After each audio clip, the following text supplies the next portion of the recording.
All right. This is Hannibal here, and we're back with part 2 of our extended career interview with Barry Darsow, who is better known as Demolition Smash, Repo Man, Blacktop Bully, so many great gimmicks. In part 1, he discussed his early career in Hawaii, the NWA, Crockett Promotions, and now we're getting into part 2, the later part of his career. How are you doing today, sir? Yeah, I'm doing fantastic, and thanks for having me on again. Well, the fans are looking forward to it. We ended up just talking about your contract situation with WWE in the last video. When they signed you, by that time, were they already looking to fill the Demolition Smash position, or were they going to bring you in as a different gimmick at first before they decided to switch up Randy Colley? No, they actually wanted to fill that position, and Bill Eadie was there at the time, and he was a major part of who his partner was going to be, and at the time he was in Japan, and so the Demolition was really no more, but it was waiting for a new partner. And when I quit Crockett Promotions, you still there? Yep.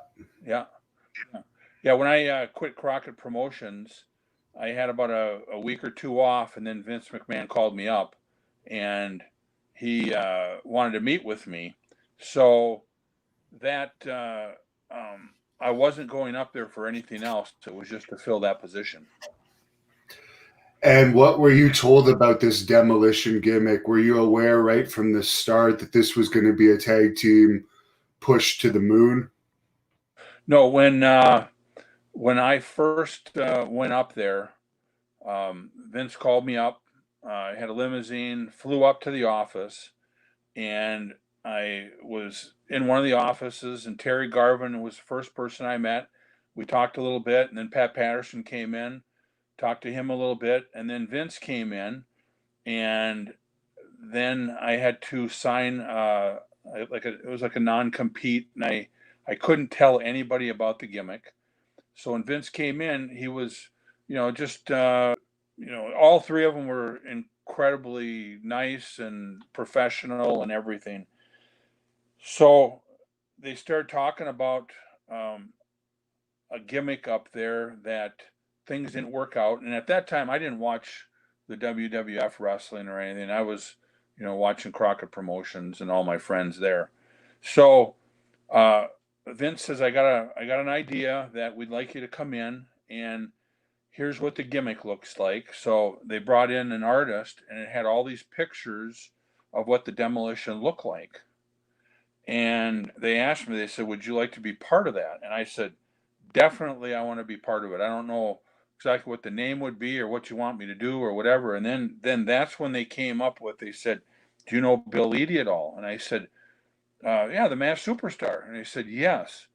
And he said, do you get along with him? I said, well, I've met him a couple of times, and, some of my really good friends are great friends with his. And they've said nothing but good things about him. And I said, I think him and I would probably get along very well. But I said, I don't know him, like call him up and, hey, this is Barry Darsow, and I'd have to explain kind of who I am. So they said, well, that's good. That's good. So you'd be interested in this? And I said, yes, definitely. When would you want me to start? And they said, well, we'd like to start you like in the next couple of weeks. And I said, oh man, Vince, I said, I'll do that if that's what you want me to, but I really need to take just a little bit of a break. I need to heal my body up a little bit. I need to train and really get in incredible shape, because that first debut I make out there, I want to make a splash. And he says, you know what? I'm glad you said that.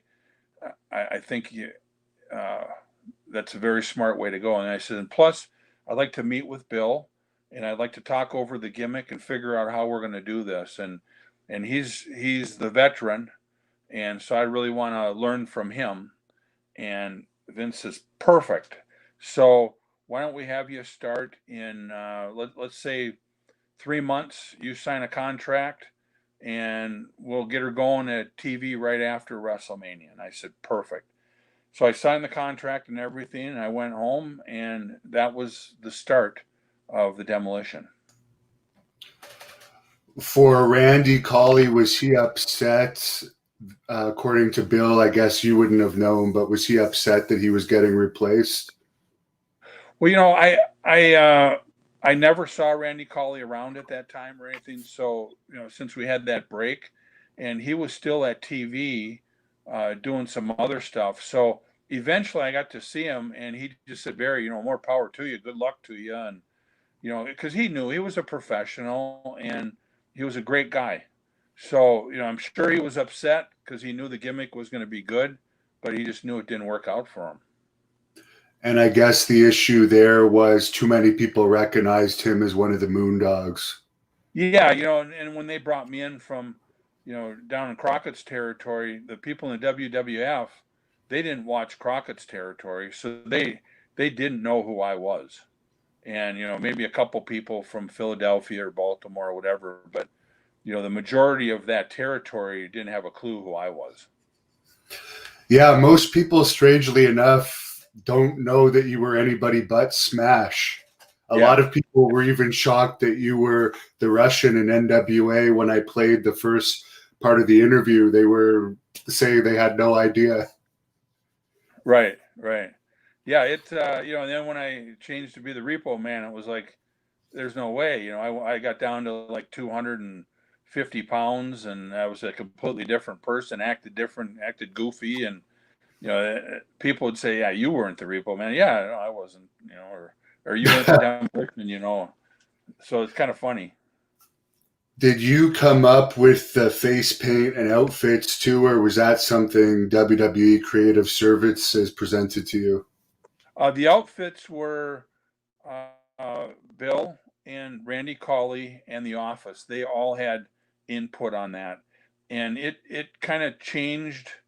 Like when I first saw the cartoon pictures that the artist made, it was different than what we finally ended up with. But it was a mask, and it was the steel spikes and the spikes with the pants, and then that outfit with the straps on there. So we were the ones that, when I went up there, we were the ones that really finally said, this is what we're going to do. And then it was okayed, because Vince did want you to be comfortable and wanted you to have input at that time on what you're doing, so you could be the best at what you can be. And I think that's changed a lot now, where they just tell you, here's what you're going to do, and this is it, and this is what you say, and they don't give anybody any creative parts anymore. It's like you got somebody else that creates it, and you got to be that guy.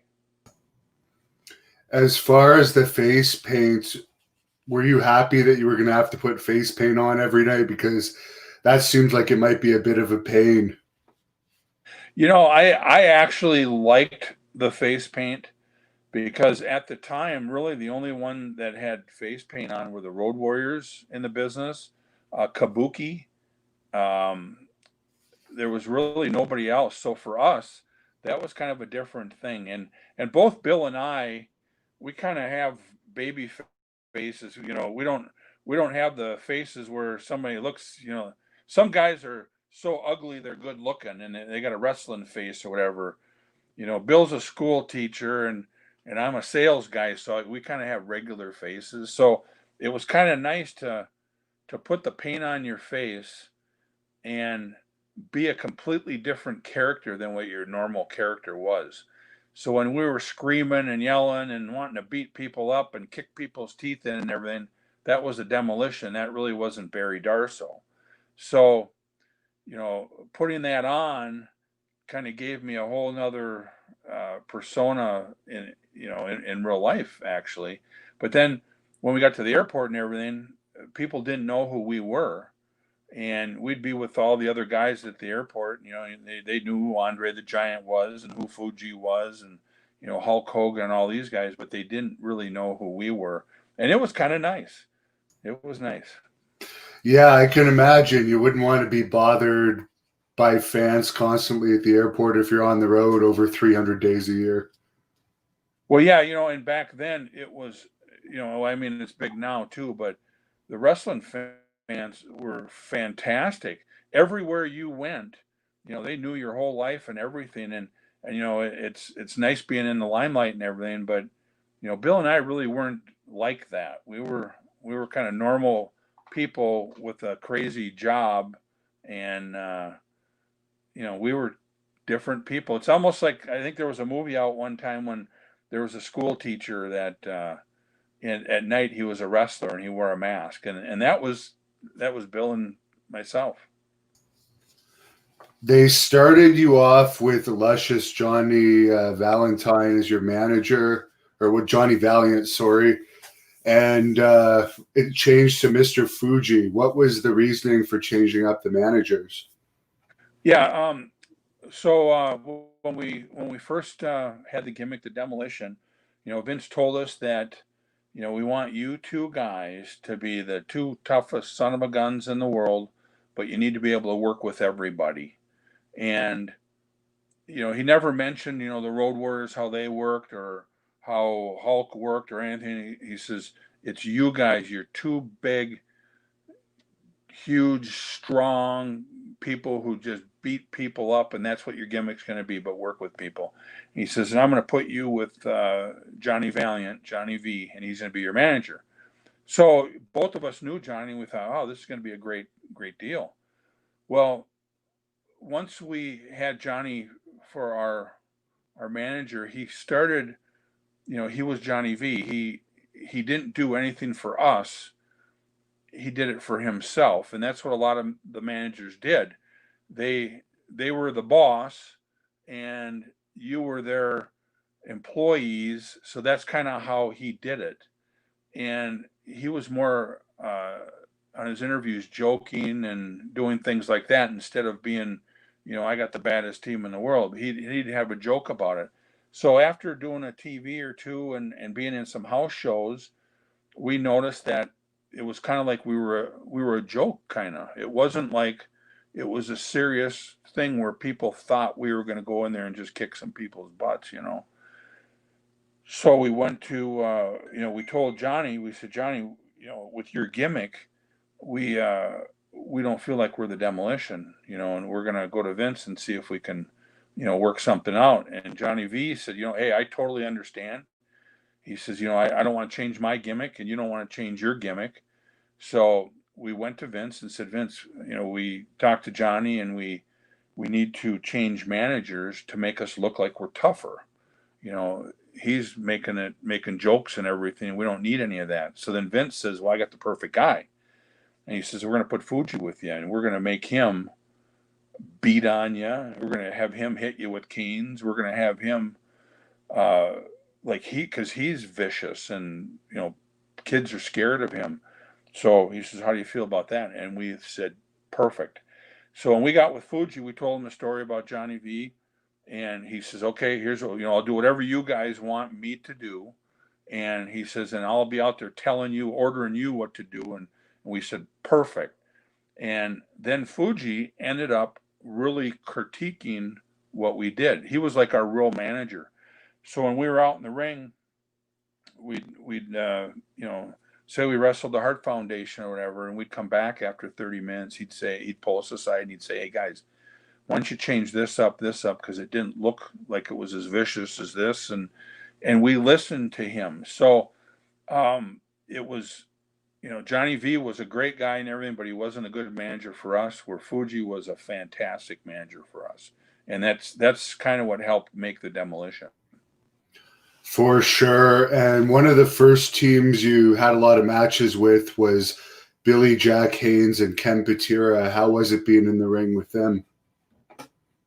Oh man, I love those guys, and growing up, I hate to say, that Ken's a lot older than I am, but growing up here in Minnesota, Ken Patera, he was kind of my guy. I loved Ken Patera. He was a heel. He was the strongest guy in the world, and I wanted to wrestle like him when I first started. So he took the arm drags, he got slammed. He was a big guy that could work, and that's what I want to do. So when I first got with them and Billy Jack, and I didn't really know them very well. I knew them, and you don't really know the guys until you get in the ring and you wrestle them for a month or two, and then that's when you really become great friends. But I thought that there was going to be kind of a struggle between, them trying to push us to be a top tag team and coming in against a top tag team already. I thought maybe that they'd want to take advantage of us a little bit. And it ended up not being like that at all. Ken was an incredible guy to work with, and Billy Jack was unbelievable. And us being the heels, they listened to what we wanted to do for the match, and they knew that we were good guys and we weren't greedy. And Bill already knew Ken and Billy Jack, so that worked out pretty nice. So we had some great matches with those guys. Oh, I loved working with them. So you never had any problems with Billy Jack. He seems like a nice guy, but he was a bit on edge sometimes, which he even admitted himself. You broke up there a little bit. Oh, sorry. Were you ever intimidated at all being in there with Billy Jack? Because he is a nice guy, but he's self-admitted that back in those days he was on edge a little bit. Yeah, Billy was on edge all the time, but he was business with us. He was fantastic, and I never saw that side of him, and and maybe it was because he knew a lot of my friends, and we became friends like that. So that could have been it. And of course, you ended up beating Strike Force, Rick Martel, and Tito Santana for your long championship run. How was it winning the titles? Because they meant a lot back then, probably more than they ever have in WWE. And what was Strike Force like to work with? Oh man, I'll tell you. First of all, what an honor. And what was really hard was, so we come into a new territory, and you got the greatest tag teams in the world in this territory, and the WWF is huge. That's everybody's goal, is to get there, because that's where you make the money. That's that's what wrestling's all about. So when they started the Demolition, we had some heat with the guys, because I'm 320 pounds and Bill's 300 pounds, and Bill's been around, top guy forever. And when we came in there, they thought, well, here's two guys that they're going to push those guys to the max and get to the top. So for the other guys, who's going to be the ones that are going to be passed up? That's kind of what their thoughts are. So it was kind of pulling teeth a little bit with some of the matches to get to be a top team, to where we could actually go against a team to have the belts. So that was probably a year of working opening matches with people, and like working with the Rougeaus and the Killer Bees, and these guys. We'd work programs with them, and Ken Patera, and Billy Jack. So we were kind of opening matches and middle matches, and here we're all top guys. But that's just kind of how it was. And finally we had our break to have a championship match with these guys. And Rick Martel and Tito were, they're two of the lightest workers that you work with, but they can fly, and they've been around so long already that they know how to get you over, and they know how to get over. But they were professional enough that they let us, as the heels, call the match, and we were professional enough to, when they called something, we went along with it. And that's why when we work programs with those guys, it works so well. And when it got time for that match and we beat them, to me, that was one of my highlights, being one of the younger guys in the territory, and being able to work with two of the best workers in the business, and win the titles from them. So that was pretty huge. And, you know, I got to thank everybody for that, because it was, you know, it, you know, and a lot of people think you deserve this and this is it, but really it's a gift for you to be able to get into that position, because there's so many other guys that could. So, you know, I was very thankful for that. I remember that one angle. I think it was on Superstars where you injured one of the Strike Force members and they were stretchered out. And as a kid, that really got you guys over to me of how devastating a team you were, because they sold that injury so well. Yeah, yeah, and that was kind of the real big point when we really became heels. That was that point when I was telling you with Mr. Fuji, and where now all of a sudden the people would think these guys are going to hurt some people. Yeah. Now, you mentioned the Rougeaus. Jacques Rougeau actually told me to say hi to you when he found out I was doing this. And any memories of working with those two? Yeah, you know, um, yeah, and tell Jacques I said hi too. I really do like Jacques a lot, and Bill and I kid, you know, when somebody says, you know, who don't you like in the business, you know, and Bill always says, well, there's one guy, Jacques Rougeau, but he really doesn't mean it. You know, we just kind of say that. And Jacques is a great guy, and his brother, um, Raymond, we had really good matches, but sometimes, you know, you work with guys and you just clash a little bit. And that was kind of what it was. You know, Jacques, myself, and Bill, we kind of work alike. You know, we're trying to be the strong guys, but yet try to work. Where Raymond was more like, you know, he would be the working guy of that team. So that's where it kind of clashed a little bit. But working with the Rougeaus was great, and it's funny because Jacques and I used to play golf all the time, and he was a good golfer, and uh, we played. Geez, I can't remember how many times but every time we come to a city, whenever the day it was, we didn't train. We get there early. We'd play golf. So I was good friends with Jacques, and I really like Jacques and Raymond, both great guys. And eventually you ended up having a falling out with Mr. Fuji and feuding with the Powers of Pain. Of course, the Warlord also from Minnesota, and the Barbarian's a great guy. What did you think about working with those guys? Very similar team to you. Well, you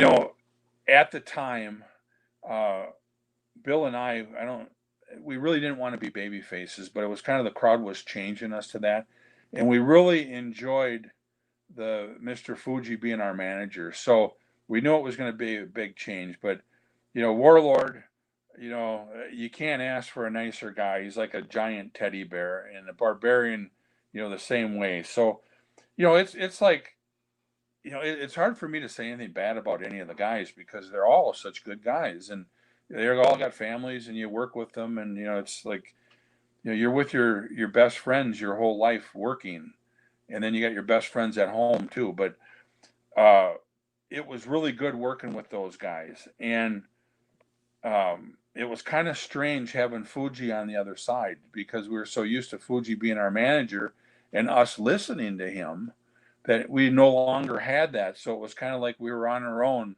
And, you know, we used to say, you know, he'd come up and put his hand out and he says, Grasshopper, now it's time for you to go. And that's kind of how it was. I mean, but it was a really good program with those guys. And I wish it would have lasted longer.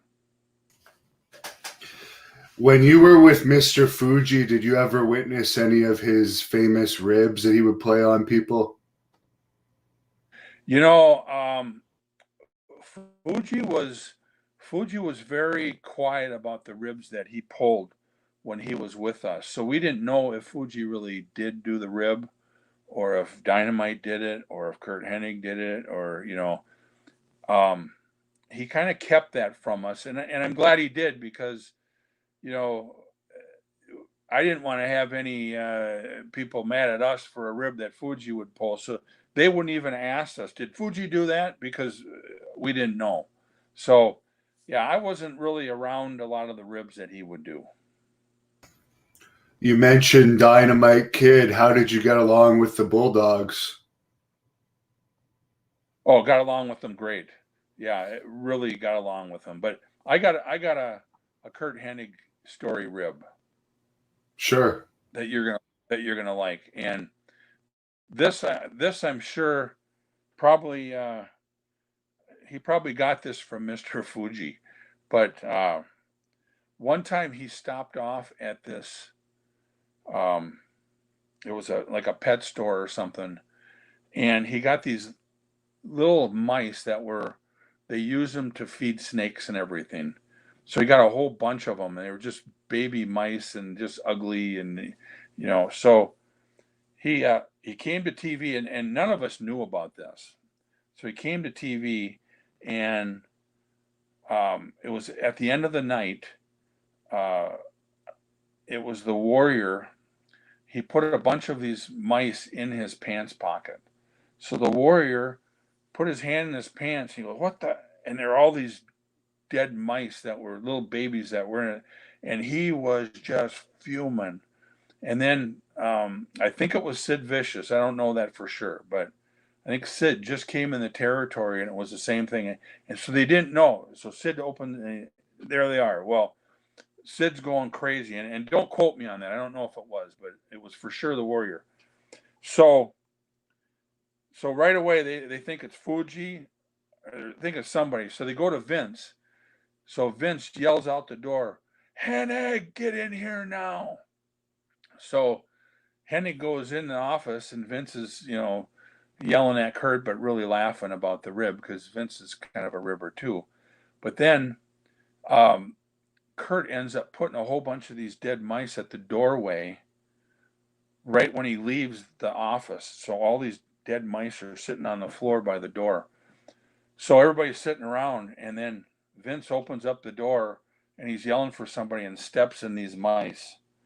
And then everybody's laughing, and right away Vince looks at Kurt, "And I get in here," and he had to go in there again. But that was Kurt, and so that was one of the ribs, but that wasn't Fuji. How was the Ultimate Warrior backstage with you guys? I know you worked with him quite a few times. Usually, I think he was teaming with you. Yeah, yeah, and you know, uh, he was kind of by himself a lot of times. Very serious at what he ate, what he trained. He had his own limo. He was kind of he had his own dressing room a lot of the times. Um, I got along with him very well. In fact, I traveled with him a few times and went to his house. Me and the Nasty Boys went with him one time out to his house in Arizona. So I got along with him very well, and um, working wise, it was tough to work against him because he only had certain things he could do. Uh, but he was really a good-hearted person to me, and to a lot of guys. But I don't think he got along with a lot of people because he did want to be alone, and he didn't want to really make friends with everybody because when he worked, he had to do his job, and you could have been the best worker in the world and worked with him, and he would have had to do three, four things to beat you with. So it was a tough job he had, but backstage he was a really good guy. Were you surprised at how suddenly he passed away and what a coincidence it was just a couple days after he goes in the WWE Hall of Fame after feuding with them for years behind the scenes? I was really surprised. Bill and I were at a show probably about a month before that, and it was a big. It wasn't a Comic-Con, but it was. Um, I can't remember where it was. It was out in L.A. or something, and I wanted to go say hi to him because I didn't talk to him for probably 5, 6, 7 years, and I was in England, and he was there and didn't get a chance to hook up and say hi to him. So I really wanted to say hi to him there and just see how he was doing, and never got to connect with him again. And then when he was at WrestleMania, and then I heard he passed away, I couldn't believe it. And I still don't know what he died from or how he died, but I heard the last few years he wasn't a very good guy to anybody that I knew, and that was one of those deals where he wanted to be alone and not talk to any of the guys, and then I've heard from other people that it was kind of like he didn't really like wrestling; it was kind of beneath him, and it's hard to believe that when you got a guy who's making more money than anybody and ruining guys' careers by beating them and making them look bad, and you'd think he'd be nothing but good about the business. I never got a chance to talk to him uh, in the last years after I retired, and we were out in the circuit together. So As far as Hulk Hogan, how was he behind the scenes? who is that? Hulk Hogan, was he easy to deal with behind the scenes? I don't think you ever wrestled him, but I'm sure you were on a lot of his cards over the years. Oh yeah, Hulk was fantastic. Hulk was completely different than the Warrior, and um, you knew Hulk appreciated the business because he was one of the guys that made this business. And so Hulk had his own dressing room, had his own thing that he would do, and he had to do it because he was the franchise. So all the pressure was on his shoulders, commercials, meeting people, this and that and everything. He was, it was a little different for him to be with the guys all the time because he always had something going on. So, but Hulk was good enough that he would come in and be with the guys all the time. So he was one of the guys. And, I wasn't, best friends with Hulk, but I was friends with him. And, I would talk to him. And, he invited me on his boat one time out in Clearwater. We went out there and, we've done a few things together, but he's always been just a really, really good guy. And, Kurt Hennig and him were good friends. And, it seemed like Hulk was friends with pretty much everybody. And, so I really like Hulk. And he had Bill and I down to his shop in Clearwater one time. And, um, you know, Jimmy Hart, where he had the hotel with Hulk. We did a signing down there for him and everything. So Hulk was a great guy. And if anybody says he's not, they probably don't know him very well. I know you main evented a lot of the B towns when Hogan was doing the A towns. I definitely saw Demolition in a lot of main events when I was a kid. Was the pay much different if you were on the card supporting Hulk Hogan than if you were headlining one of the B towns?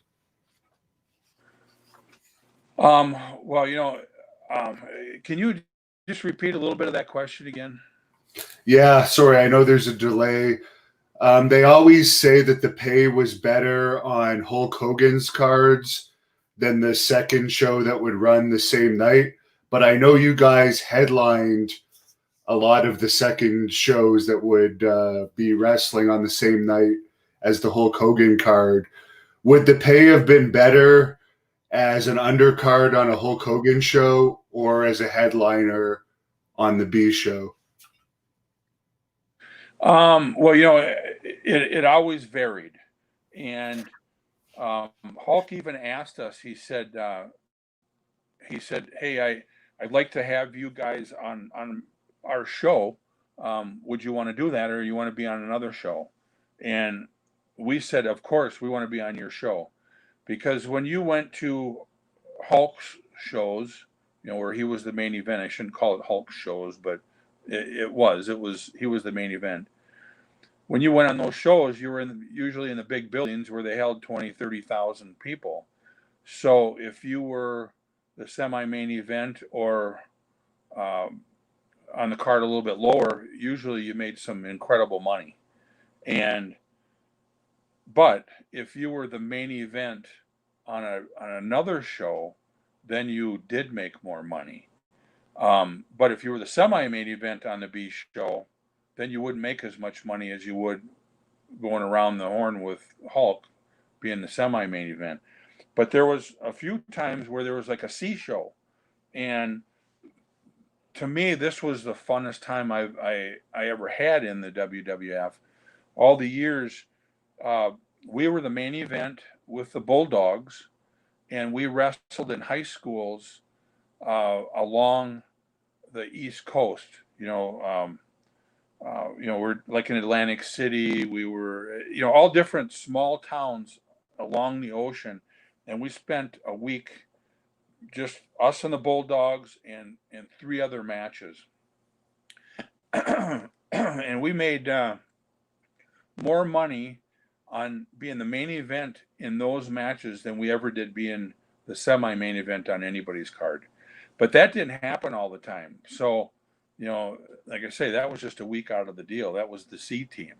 And I don't know what the guys made below us, but we made some incredible money. But really, to make a long story short, being on Hulk's card, being the semi-main event was the way to go. Are you surprised that WWE is saying now that even after the lockdown ends, it's unlikely they're going to continue with house shows other than maybe Madison Square Garden house shows or some really big ones from time to time? Apparently, they're just going to phase them out, going from when you were in there having 3 house shows a night. Boy, I just can't imagine them not having house shows. That to me, I think would be that would open up the door for all of these small organizations to do incredible.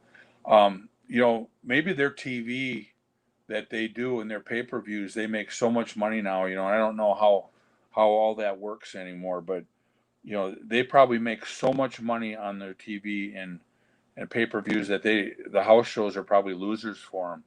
So that's where I would think the AEW or just local promotions would just start cleaning up, because people don't want to watch wrestling on TV. You want to go to the shows, and you want to scream and yell and throw things and have a good time.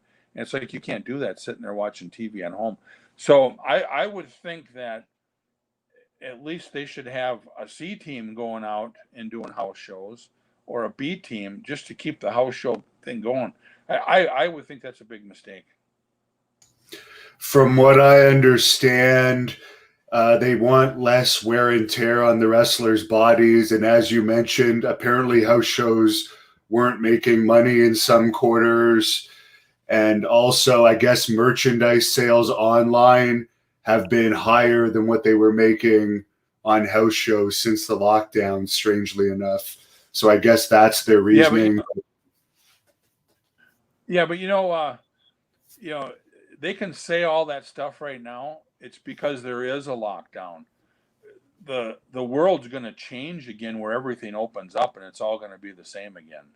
I mean, we all can't just sit home and be talking on this thing all the time. I'm going to be 400 pounds if I got to stay in the house any longer. I mean, you try to get out and you train and you do everything, but how are the guys that wrestle, once a week or twice a week, how are they going to be any good? You learn your craft wrestling in these house shows. That's where you become a good wrestler. And if they cut that out, I would really believe that the wrestling is going to go downhill fast. You're going to see matches on TV where they're going to be making mistakes, and you're going to see people getting fired and all the time. And like I say, this lockdown is not going to last. It can't. There's too many things going on in the world where you can't be scared to go around and be with people. I mean, right now, I flew out a couple weeks ago. I was on American Airlines, and the plane was jam packed. and you're not 6 feet apart. You got a mask on the whole time. How in the world can they let American Airlines even run if this pandemic was that serious? How can Walmart have gazillions of people that are, hitting shoulders? That's how many people there were for Christmas, but then yet you close the mom and pop shop.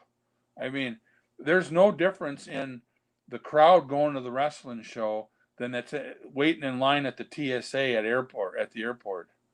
I mean, when I was there, it was 1,000 people waiting in line, and they were not 6 feet apart. If they would have been out a half a mile from the airport. So, eventually this is going to be where everything's going to open up, and there's going to be a shot for everybody, and this is going to be just like a flu shot every year. I sure hope you're right, and you make some valid points. I was on a packed airplane last month myself, and I was thinking the same thing. You can't visit your family at Christmas, but you could be crammed in like sardines in an airplane. But. Yeah, and then you got the politicians going out and doing everything they want to do, but they tell you not to. It's terrible. We better not get into politics. No. As far as your feud with the Brainbusters, who ended your 16-month tag team title streak, what was it like working with them? Those were NWA guys, obviously, that were really over in that territory, crossing over to WWE. Oh, I'll tell you what, that was fantastic, because Arn Anderson, one of my best friends, and quick story with Arn, when I first got in the business, we were down in Atlanta, and he was just starting out in the business, and I was Man Mountain Darso at that time, and we had a match against the Road Warriors. So Arn and I were partners, and I never met Arn before, so we're kind of talk over the match a little bit, what we're going to do. So we get to the corner, and we walk up the steps, and I said, "Yeah, Arn, why don't you start?" And he goes, "I ain't starting." He goes, "You start. You grew up with these guys." And I said, "Well, I ain't starting. I grew up with them. I know they're freaking crowbars. They're going to kill me." He says, "Well, I ain't getting in there." We both stood outside the ring, and we laughed our heads off. And then it ended up starting the match, and it was a great match. But so when and I knew, Tully was a great worker. He would in the ring, he had a great mind. Arn was incredible, one of the greatest minds in wrestling. So working with these guys, and we're the baby faces now. Bill and I both said, you guys go ahead, call the matches however you want to do it. We'll go by, what you want to do, and they were professionals, and we had incredible matches with them. In fact, we had a 2 out of 3 deal with them on TV where we ended up taking up the whole show. And one of the matches we had with them, I thought was one of the best matches I've had my whole life, and it was because of Arn and Tully. Now, I did get hit in the head with a chair when we lost the belts with Tully, and Tully just hammered me, and I haven't been the same since. And I know he didn't do it on purpose, but the heat of the moment and the camera's right there, he laid it in big time, and I hurt my neck, and it's been bad ever since. But working with the Brainbusters, they're both true professionals, and great matches with them, and I really enjoyed it. And it's great working and being in the ring with one of your best friends. What did you think about the way Tully was let go? Because he thinks it was almost a conspiracy type thing, because so many people were doing all kinds of stuff back in those days, but they seemed to single out Tully. Yeah, could you repeat that? You were breaking up again. Oh, for the way that Tully was let go due to a failed drug test, he feels that it was almost a conspiracy because there were so many people doing stuff back then, and it seemed like he was singled out. What were you thinking about that at the time? Oh, when he left? Yeah. Yeah, I was going on with my life, so I didn't really know. Tully wasn't one of the guys that I talked to all the time. We were friends, wrestling friends, but not friends outside the ring. So I didn't know what happened with that at all. But um, you know, Art and Tully were a great tag team, and I don't believe they were really best friends either.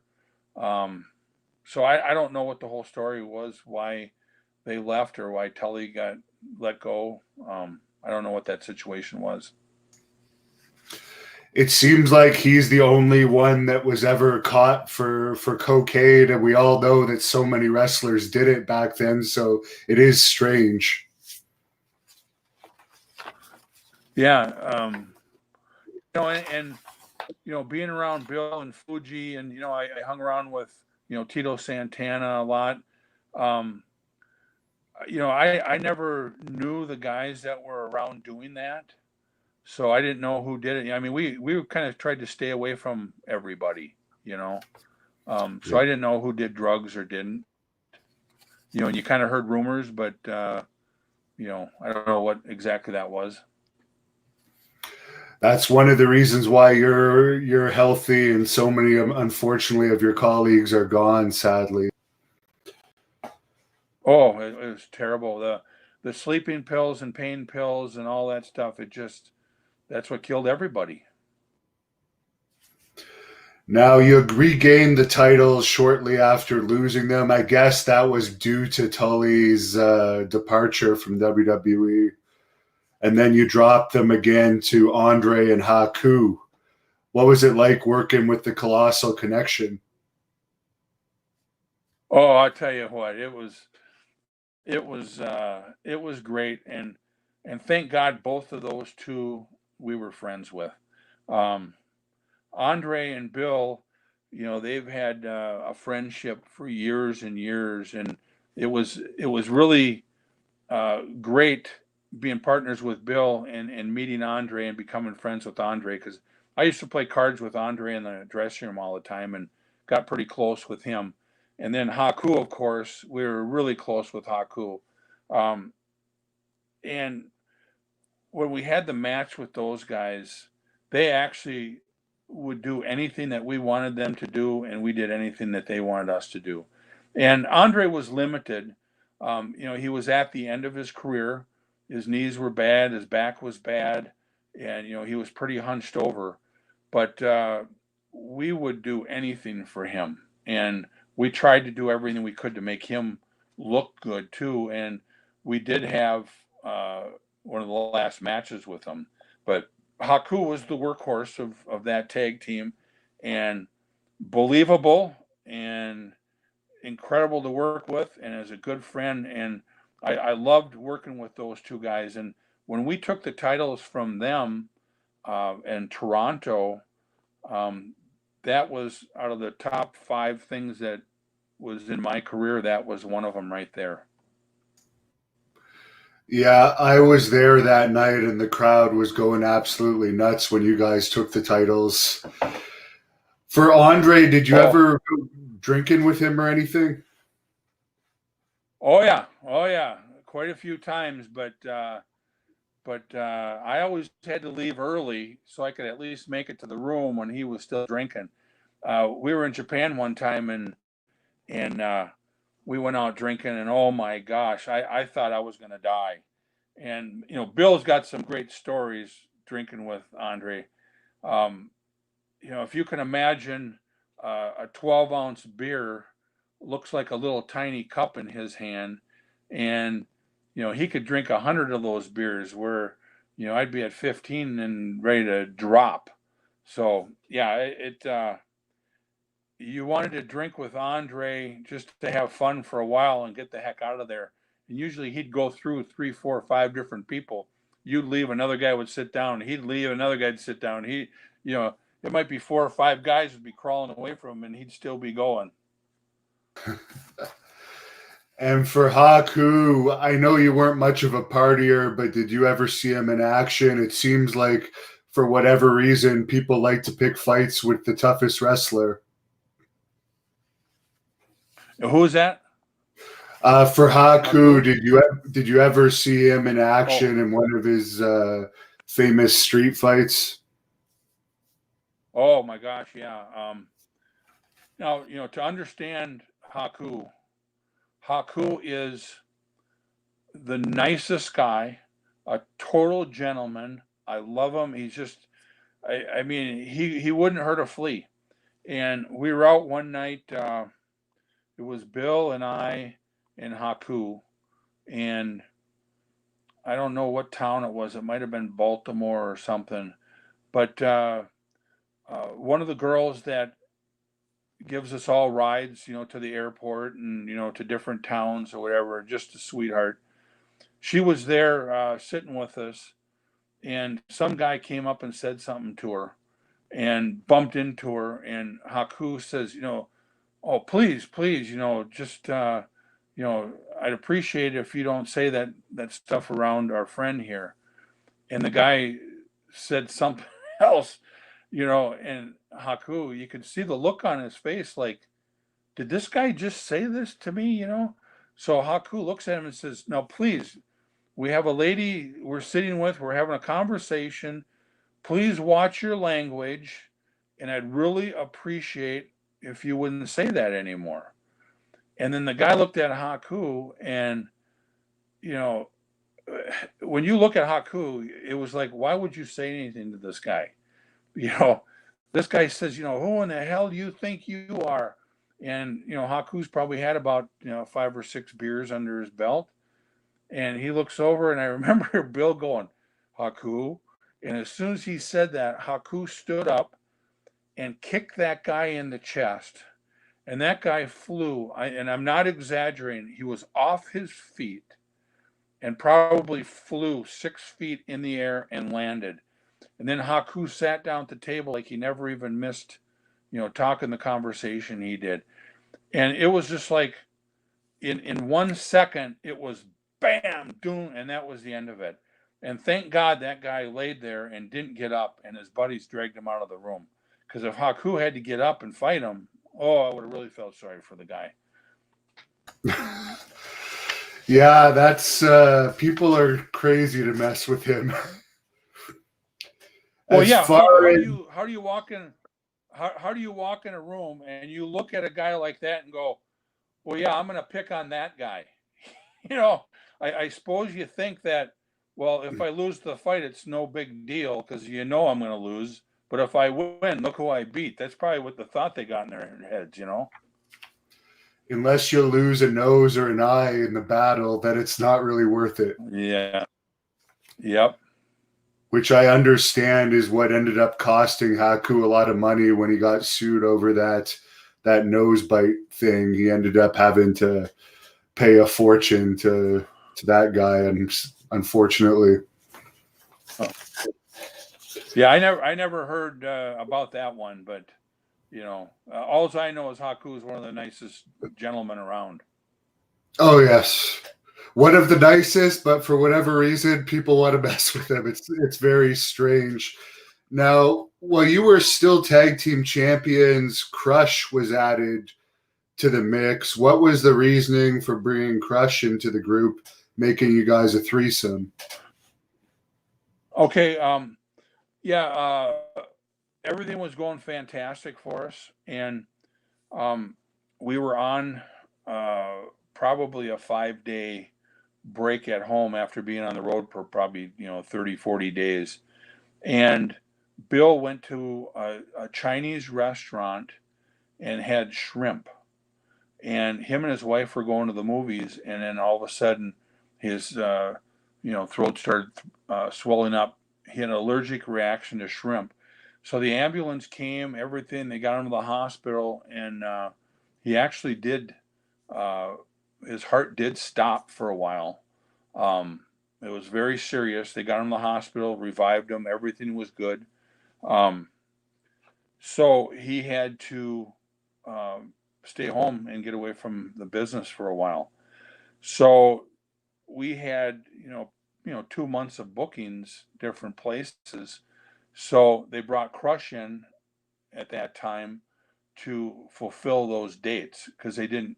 It's kind of hard to, you know, all of a sudden when you got 2 months of bookings and then pull one of the top tag teams out. So then they thought, well, they'll bring another partner in, and Bill only missed a couple of nights of work. Otherwise, he ended up being our manager then. So the Demolition was still together, and that's why they put Crush in there. And Crush, I never met Crush before, but I've heard from friends of friends how good of a guy he was. So I knew we were going to get along. He was just like, he was just like we were. But he was pretty green in the ring. Didn't have a whole lot of years of wrestling, but he trained over in Japan.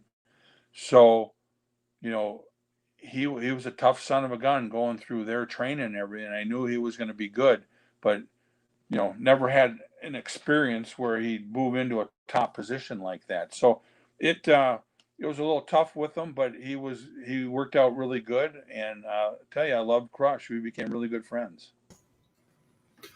And of course, you feuded with the Hart Foundation, which I remember you main evented a show here in Ottawa, Canada during that time against them. What was it like working with Brett and Anvil, and are you surprised Brett went on to have so much success? You know, we, Jim and I we were partners in Florida, and I was really good friends, roommates with him at his house in Florida, and then I knew Brett through Jim way before that, and then being in the territory. And Brett was always really a good guy, and we had some incredible matches with those guys, and not because Jim wasn't a great worker, but he was a great worker at being as big as he was. So Brett was the workhorse of the team, and that's what made the matches, because you got the big strong guy and then you got the worker guy. So Jim did what he did really good. Brett did what he did really good. So they worked different than Bill and I worked. So it ended up really, really good to be a good matchup for the matches. And I loved working with those guys, because whenever you're with two of your friends and you work with them, there's always the give and take even more. Here, why don't you do this to me? Why don't you do this? There's a lot of that, and there's not a time with those guys where they wanted to be better than us or we wanted to be better than them. It was always what's going to be the best for the match, and that's how it was. And I still talk to Brett, and Brett is an incredible guy. He's when we tagged up, he really was a single guy that was into a tag. So when he went on to be the world champion and all that, he really deserved that, and he definitely could work to be that champion. When him and Kurt Hennig had the matches, they were some of the best matches I've ever seen in my life. It's almost like Steamboat and Flair. Then you got Kurt and Bret Hart. And when you got a guy with that much talent, he should be the world champion. And I was really proud to see that Vince gave him the opportunity to do that. I know you lost the titles at SummerSlam 90 to the Hart Foundation. Would that have been one of your better matches, or is there one particular match of that feud that stands out to you? It's hard to say which was your best match, because it seemed like with those guys every night was a great match. It some of the best matches were with those guys, but they're all good.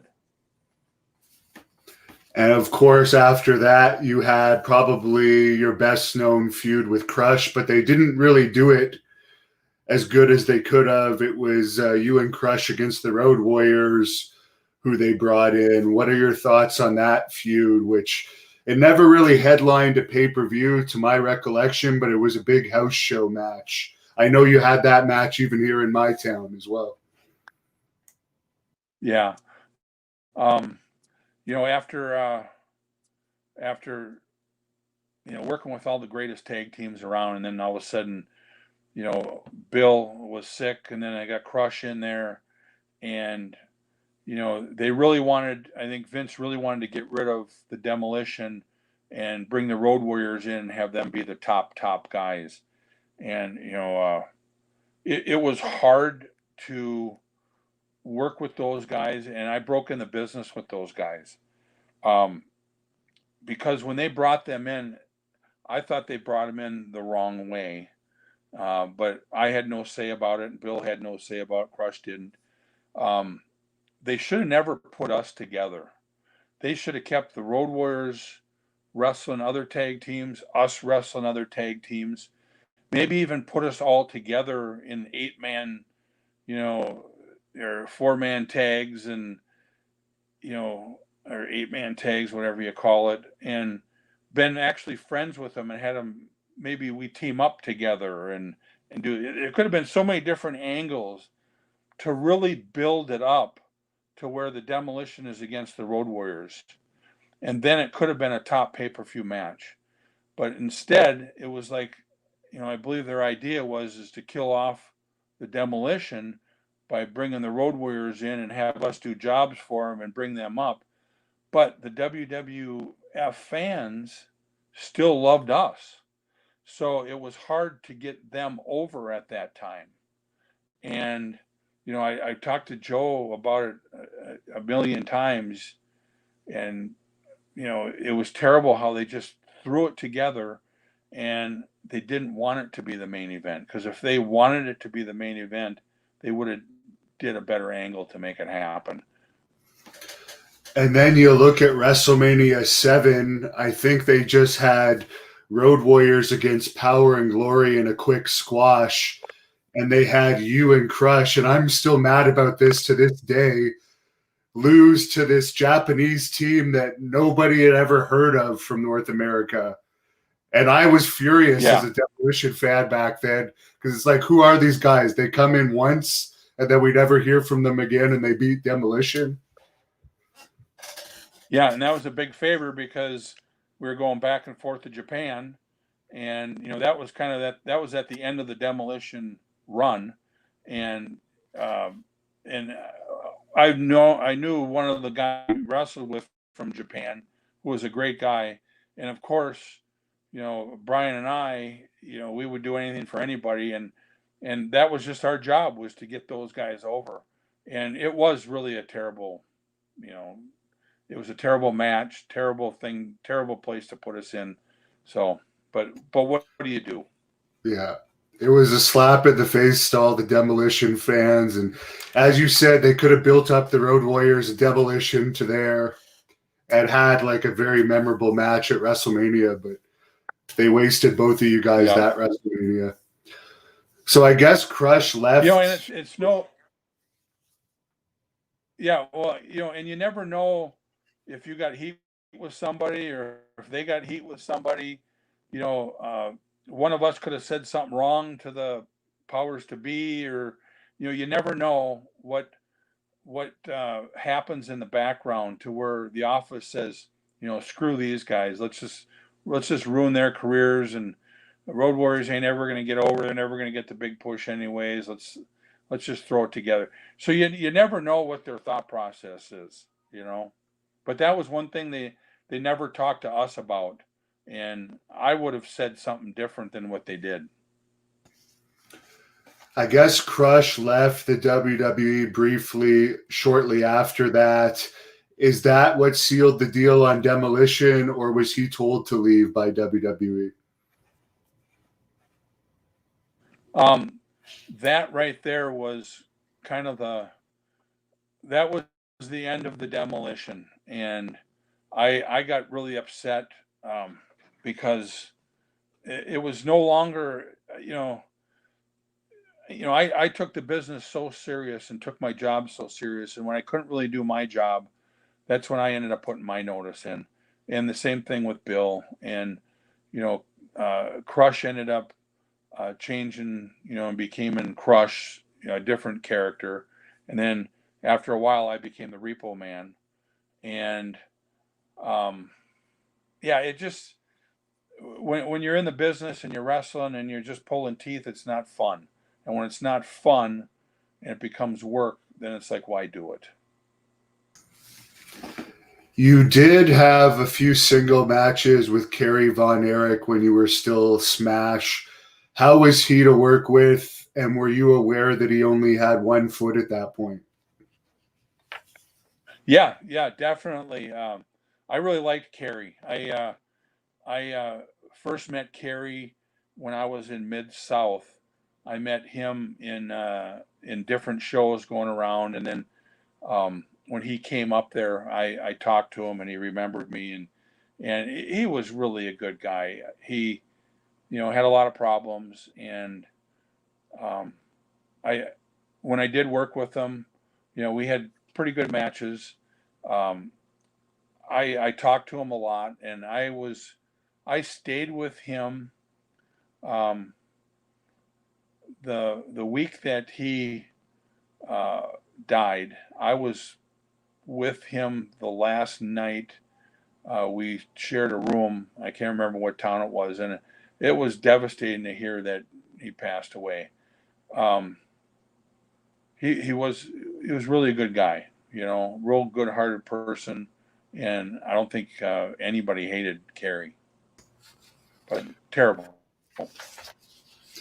Now, I don't remember this, but according to your Wikipedia, at the SummerSlam Spectacular in '91, you played a masked character hired by Ted DiBiase and you wrestled Virgil.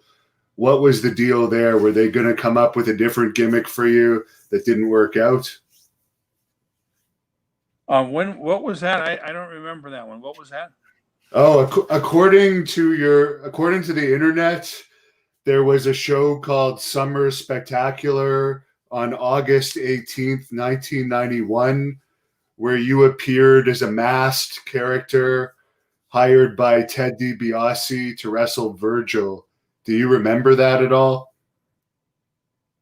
Gosh darn it! It must not have been very important because I do not remember it. And like I say, I don't remember a lot of different things, and some things I remember better than ever. But yeah, I Yeah, don't remember that.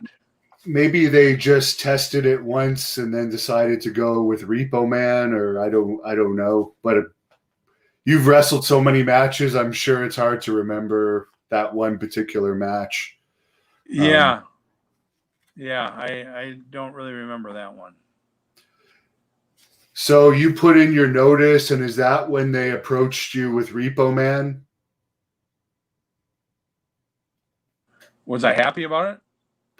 Oh, well, you mentioned towards the end of Smash, you put in your notice. Is that when they brought up the Repo Man character idea to you, or was that before you put in your notice?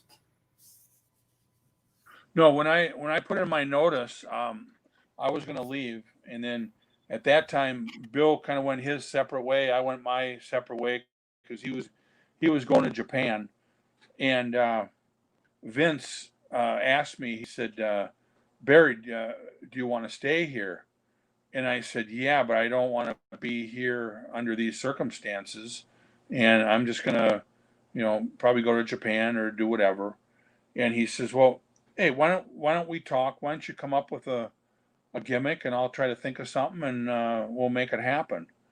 So I went home, and I used to repo cars for a guy that where I was bouncing at the bar. Um, he'd tell me, he'd say, "Hey Barry, I got 2 or 3 cars. Here's the keys. Go grab these. These people are late on their payments." So, I'd break into the garage and open up the garage door, and I'd take the car, the Mercedes, and I'd drive it out, right? So I thought, well, shoot, why not have a gimmick that's a repo man? It's never been done. But then I thought, how about make it a little bit different so people didn't know who I was? Because when I was Demolition, um, I didn't want the same thing that happened with Randy Colley happen to me. Oh, that's the Demolition. Now he's a repo man.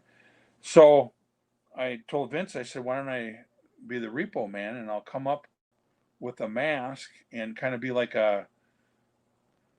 a guy that nobody knows who's coming in, sneaking in the garage. And I said, we'll do it really goofy to where I'll be a heel to start with, and then I'll turn babyface, and then the kids are going to love this thing, and then I'll sign autographs and go do Make-A-Wish things at hospitals and all that, and then that'll be the end of my career. So Bill says, not Bill, but Vince says, I don't know, and I said, Vince, I know I can make it happen. And I said, I'll diet down. I'll get down to about 250 pounds. Won't even recognize me. He says, you know what? Let's go for it. And the only reason why I did it was eventually I wanted to become a babyface.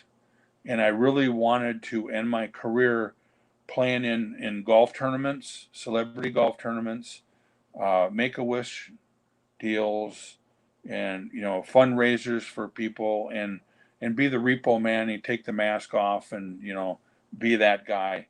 But it ended up happening. I ended up working with all the top guys everywhere, and then it was about time to where I told Vince, I said, Vince, I think it's time for me to change babyface.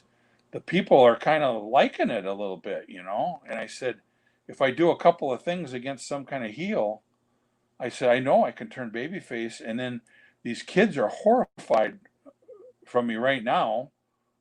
Let's turn around. Let's let them like me, and let's sell masks, and let's do all this different stuff. He says, no, you're never going to be a babyface. I said, you're kidding me. He says, nope. He says, we're going to keep you a heel. Well, once he told me that, then I knew there was nothing left for the Repo Man, because it was too much of a gimmick that once you got beat and that was the end of it, it was, that's the end of your career. So then I put my notice in for that again. So that was the end of the Repo Man. So it started off being a great thing and ended up being a terrible thing. Now, people absolutely love your Demolition theme, and Repo Man was also one of the memorable themes in wrestling. What was your opinion on both of those WWE theme songs that you had? Oh, I'll tell you what, the Demolition song was incredible. In fact, when Jimmy Hart came to us, he says, hey guys, he says, I'm going to write a song for you. And we were really excited because, up there, once you get a song, you got a job, right? So we knew with Jimmy writing it too, it was going to be good. So he came back to us a couple weeks ago and he says, here, I'm going to let you listen to the music. And he says, we got Rick Derringer's going to sing it, but here's just the music for it. So once he played the music for us, we said, that's us, and then we came out the first time with that song and nobody knew who was coming out. And when we came out, the people went frickin' nuts hearing that song. So then after, when Rick Derringer sang it, that was like, you're a top guy now because you got probably the best song out of all of the guys out there. And so it was huge. Jimmy Hart's incredible. And then when he came up with the Repo Man music, I think Stone Cold Austin ended up taking part of that for his theme. I don't know that for sure, but yeah, Jimmy Hart, unbelievable. And you had a feud with Crush as the Repo Man. Did they put you with Crush to kind of teach him, since you were already friends with him and he needed help in the ring a little bit and he knew you were a good worker? They probably put us together because we were friends, and I would help get Crush over. My job as the Repo Man wasn't to be a top guy. It was to help get people over, and I didn't mind doing that because I got paid well, and Crush and I got along so well. So yeah, I think it did. They did put us together to do that, and then we had the big match at Wembley Stadium, which was great. It was a short match, and he beat me out there, and that was to get him over. And it's an honor to get beat by a friend of yours. I mean, it's just I looked at it a lot different than other people because I knew I could work and I knew I could get over. And when you give me a chance to get over, I'll get over. So everybody did jobs for me, so it was time for me to do jobs for them. And speaking of Wembley Stadium, one of your other big feuds as Repo Man was against the British Bulldog, which helped get him over before his big Wembley Stadium match. What was it like feuding with the Bulldog as a singles match? Was that one against which one was that? That wasn't against Dynamite. That was Davey Boy. No, that was Davey. Yeah, that was Davey Boy.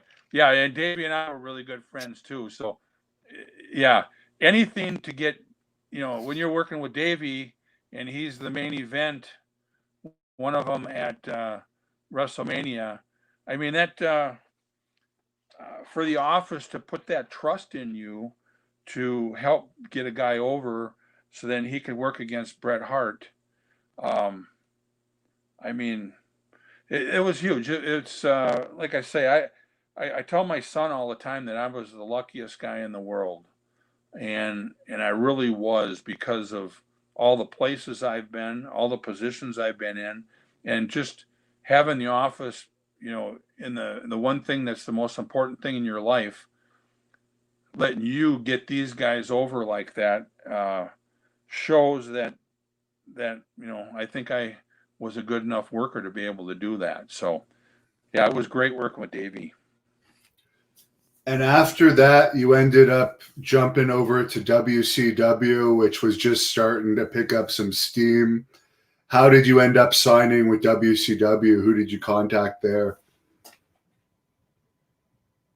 Yeah, I contacted Arn at the time, and Arn and I were best friends. So I called up Arn. I said, "Hey, Arn, do you think you can get me a chance, a meeting with Eric Bischoff or somebody?" And he said, "Yeah, definitely." So ended up being where he gave me the number, and then I called up Eric Bischoff, and I got a meeting with Eric. So we go in his office, and I'm sitting down with Eric, and Eric knew who I was and everything, and John Nord and I were kind of tagging up.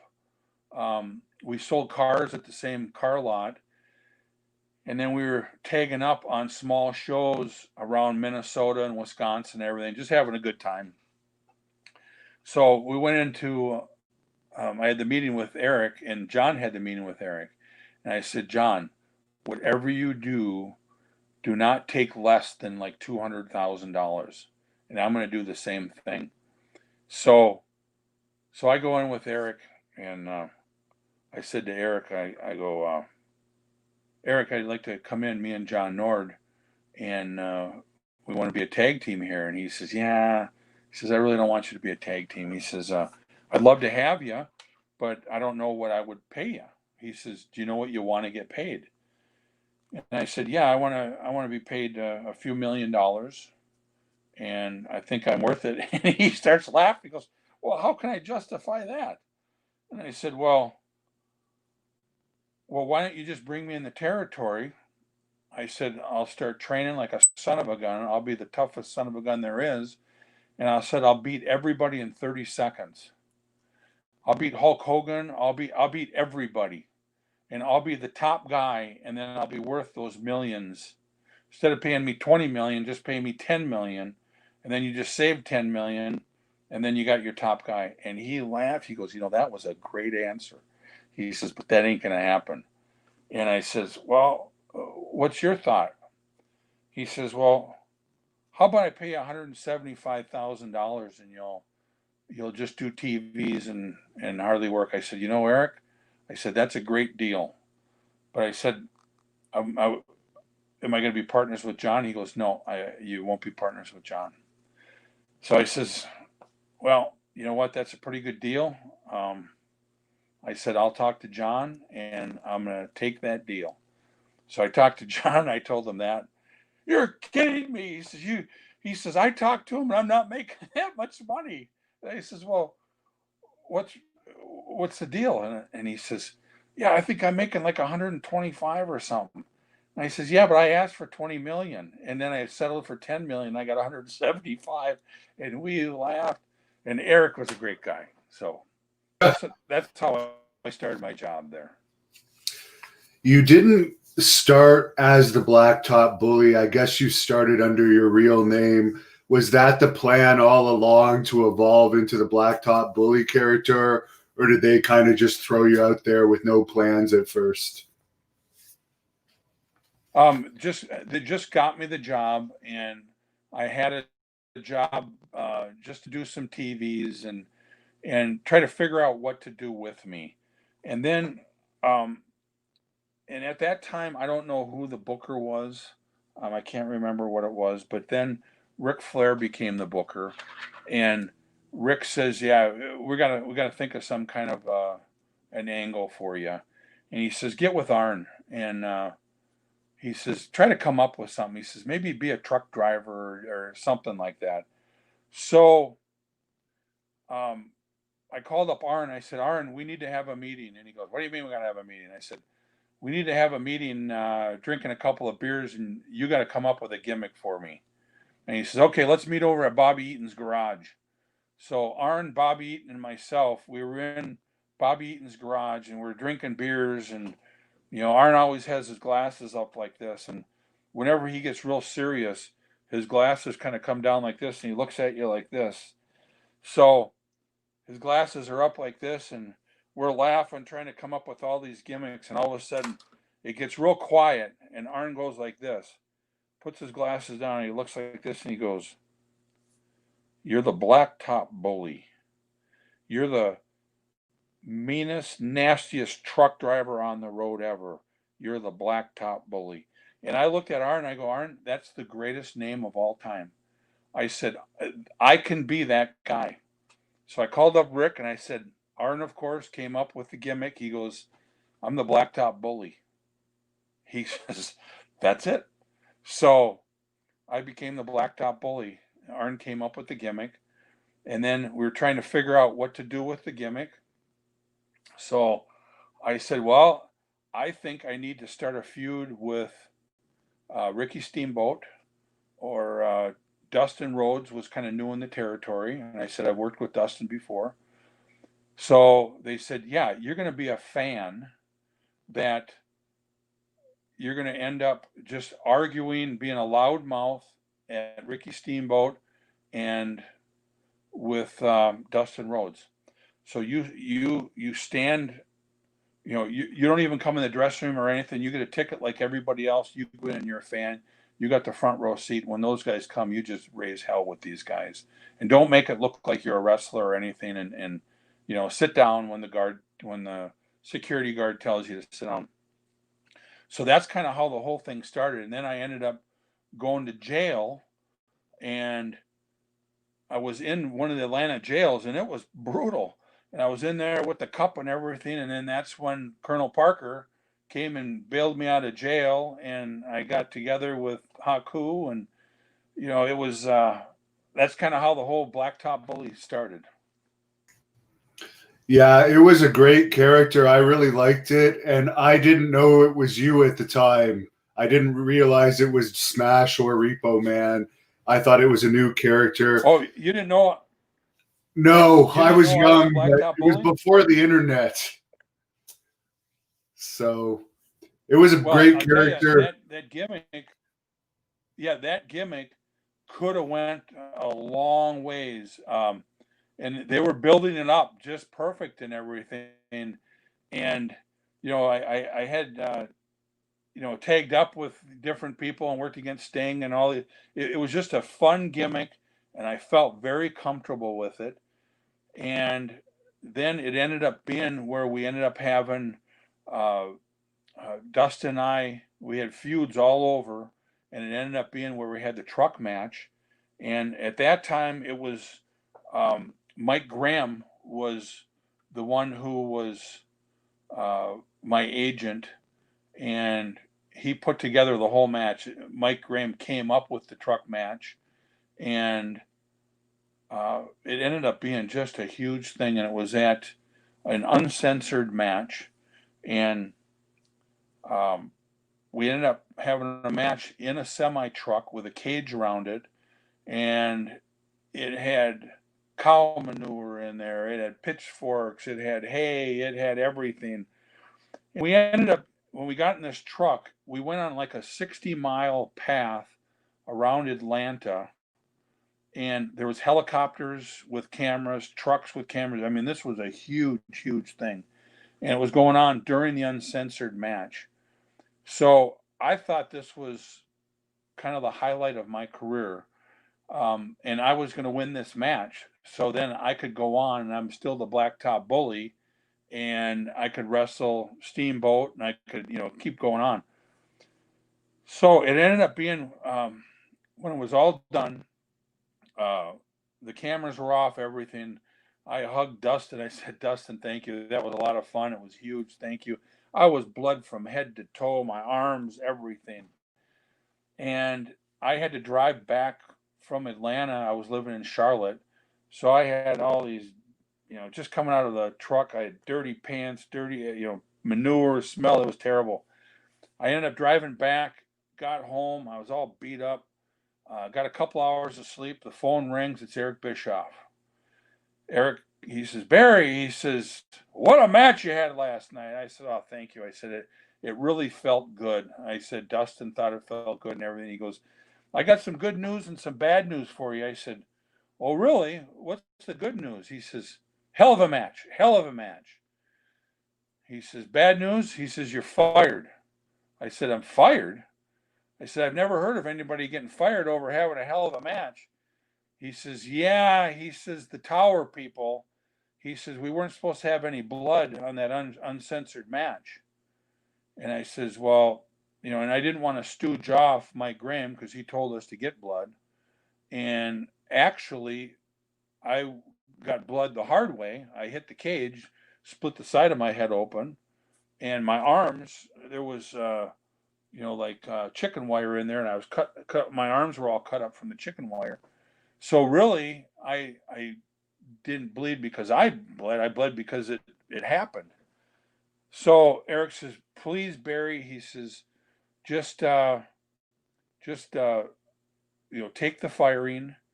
He says, take off a little while and I'll bring you back. And I said, Eric, I said, we're friends. You're a Minnesota guy too.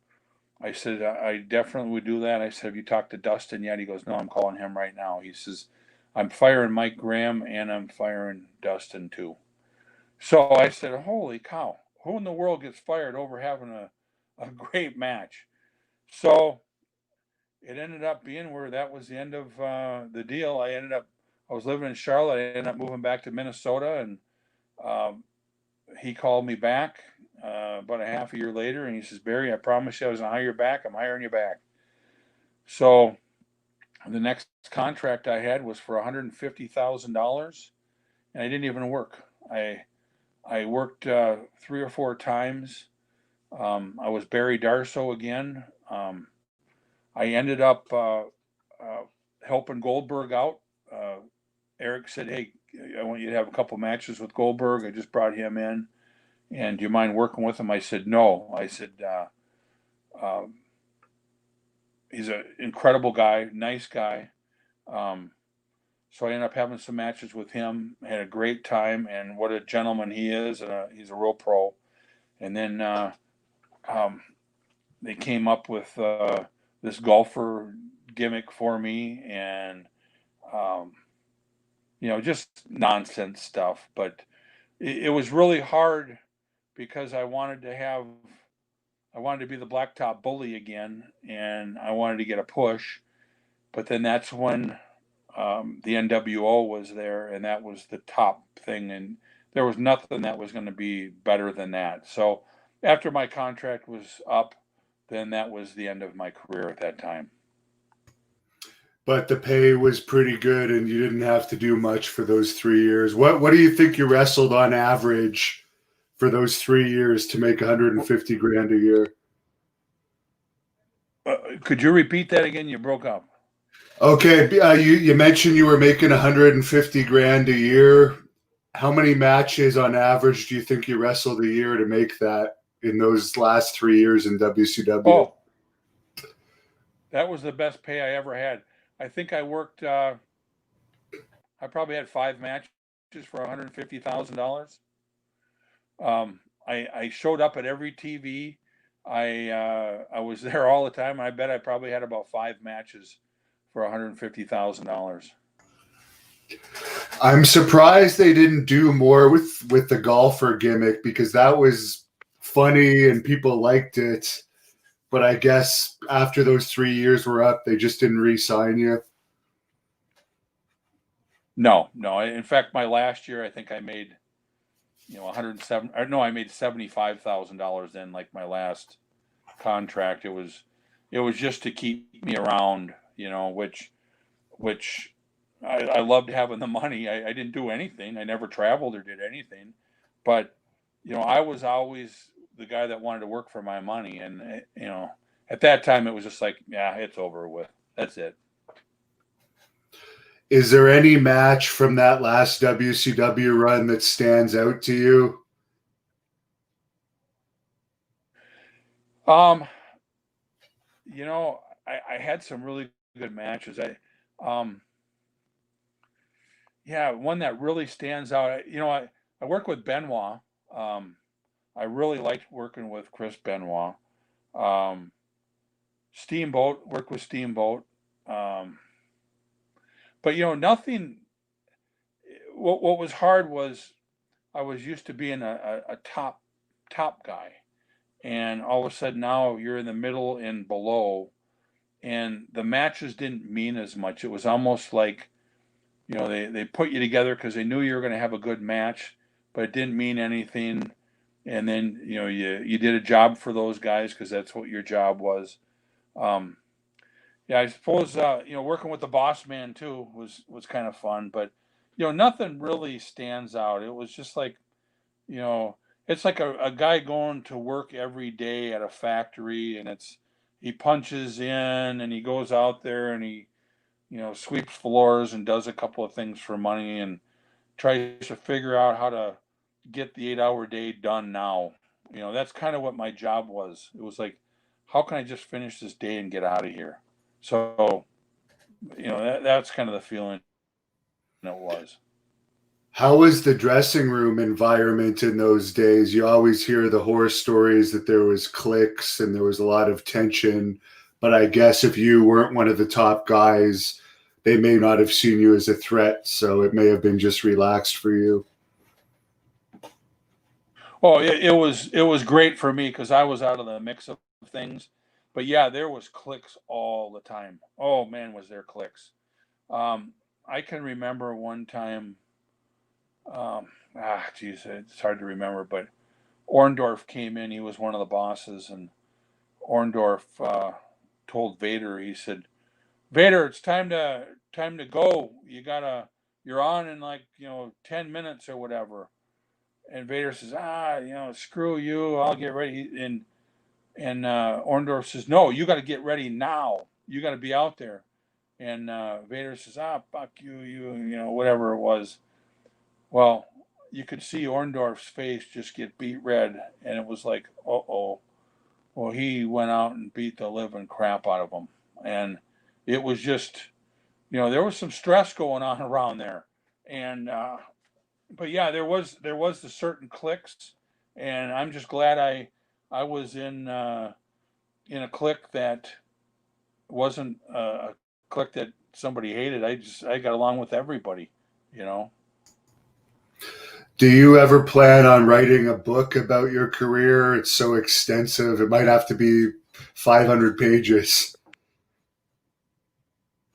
Oh man, if I could remember all the years of everything that I've done from the very beginning to the end, it was huge. There's so many things on these stories here that I'm missing. That, like I say, I've had the greatest life in the world. I've been all over the world. I've been with my friends every night. I learned a trade that was fantastic.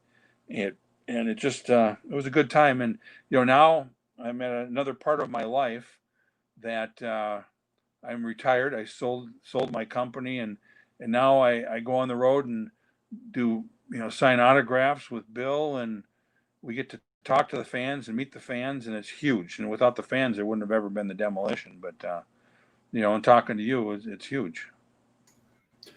Do you think you're ever going to be in the WWE Hall of Fame? I mean, you should have been in there a long time ago, but for whatever reason, they don't seem to want to put you in there. It's really strange. And, I honestly don't know why or whatever. And maybe it's just, maybe we just don't deserve to be in it. But, I don't think I got heat with anybody. I think I've done everything right. So, it'd be an honor to get in, but, it is a work. Wrestling now isn't the most important thing in my life. After WCW and getting paid to do nothing and phasing myself out and everything, it's like I I got out of it. I started my own life. I'm really close to my wife, and you know my son lives in another state with some grandkids, and I'm getting ready to move there. That's kind of the most important part of my life. So I don't know if I have a beef with somebody, but the office never calls me. The only calls I ever got was to be in the other WrestleMania one time, and that was how many years ago? 7, 8 years ago. Other than that, I don't talk to anybody in the office. When Arn was up there, I never talked to Arn. He was busy all the time. I'm going to do Arn's podcast coming up here sometime. He texted me not too long ago and wanted me to do that this year. So, yeah, Hall of Fame. Who knows what's going to happen? There were some fans that wanted me to ask you if you knew whatever happened to Demolition Blast, which was one of the guys that was used, I think, with Bill on the independent scene. Yeah, I never knew him. That was Bill created Blast. So, yeah, I never knew Blaster at that time. In fact, I wasn't even out wrestling at all. I took probably 10 years where I didn't even get in the ring or do anything. I see. And at one point, your son was wrestling, wasn't he? Yeah. He signed with the WWE, and he went down to the training camp down in Florida. Had a great time. Dusty was in charge down there. Norman Smiley really helped him out down there, and Doc helped him. Pritchard. So he was down there for probably about 6 months. He was under contract, and he was real lean and was just starting to learn how to work. And he ended up having a match with Drew McIntyre, and Drew McIntyre gave him a clothesline coming off the second rope or something like that, and Dakota got a concussion. So then they had him sit out, and he failed his first concussion test coming back, and then he had a second concussion test that he passed. And then when he came back, Johnny Ace told him, he says, "Hey, just take it easy." He says, "You got about 2-3 months left of your contract, and we're not going to re-sign you." So Dakota called me up and he says, "Hey, Dad, what do I do?" And I says, "Well, you need to try to get into Impact Wrestling. And, now that you've learned how to wrestle that way." And I've seen him have matches with guys that were incredible. But on TV and everything, he didn't quite know where he was or what to do. So he ended up talking to Hulk, and Hulk ended up getting him a job, him and Eric Bischoff. So he started working for Impact Wrestling, and he was just a skinny kid who now was just starting to grow and learn how to work. And he had a match on TV one day, and he called me up. He goes, "Dad," he goes, "I don't even want to hear it." He says, "It was terrible." He says, "What do I do?" And I said, "Well, first of all, you have to do the best for what you can do. And I said, this is terrible about this business, but you got to look out for yourself now. Quit trying to have a match to make the match look good. Make yourself look good because you're on TV and you're fighting for a job.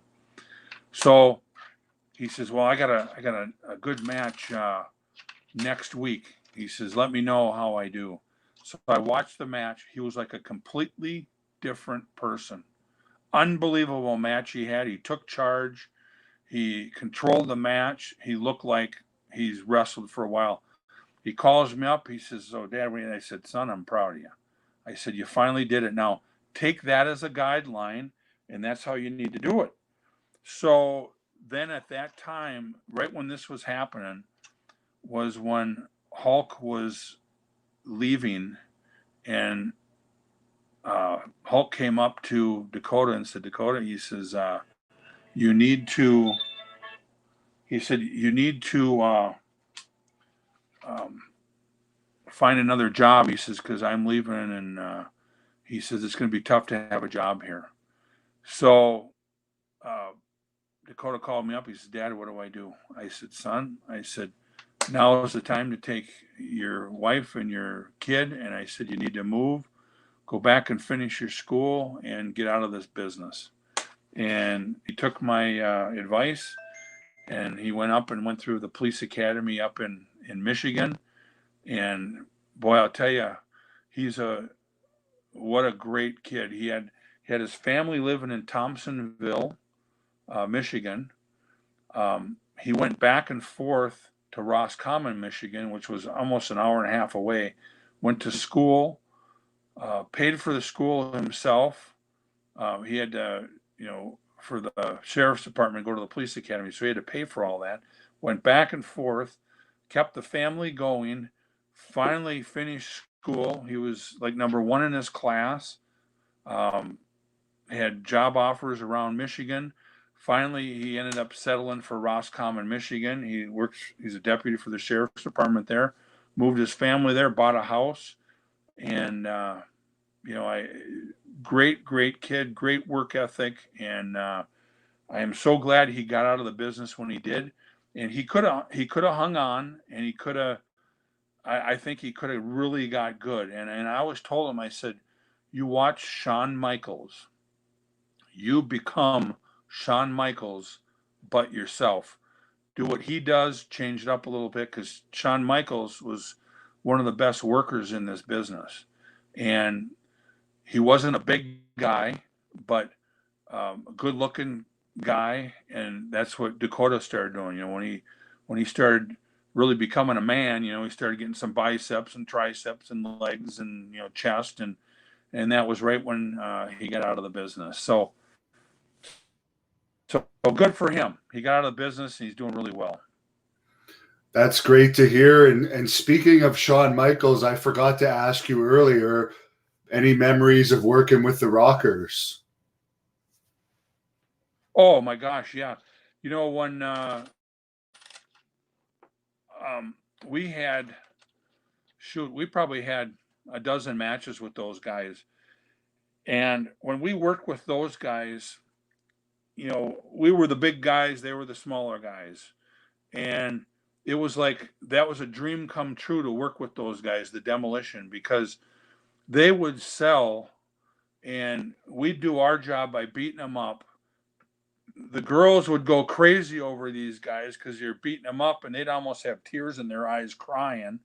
And then all of a sudden we'd slip on a banana peeling and they'd make the comeback.